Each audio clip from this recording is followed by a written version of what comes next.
Çfarë është ngjarja e mrekullisë së grurit nga shën Theodori?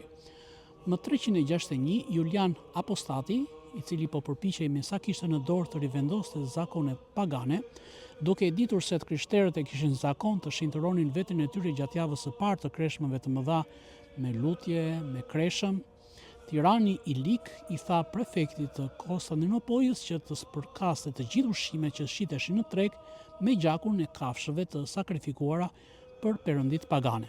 Në këtë mënyrë, asnjë njeri në qytet nuk do t'i shpëtonte dot ndotjes së idhujtarisë. Por perëndia e të krishterëve nuk e braktis popullin e tij të zgjedhur. Ai dërgoi shërbëtorin e tij, Theodorin, për të turpëruar Tiranin. Çfarë ndodhi? Shën Theodori ju shfaq në një vizion patriarkut Evdoks dhe e informoi për çka kishte ndodhur dhe se duhej të urdhëronte të krishterët që të mos blinin ushqim në treg, por në vend të tyre të hanin koliva, pra grur të zier. Kështu fal ndërhyrjes të martirit të shenjtë Theodor, populli krishter u ruajt i pacënuar nga ndotja e idhujtarisë. Shtojmë këtu dhe është një tërheqje vëmendjes se të krishterët nuk konsumojnë mishin apo ushqime në përgjithësi që janë flijuar perëndive.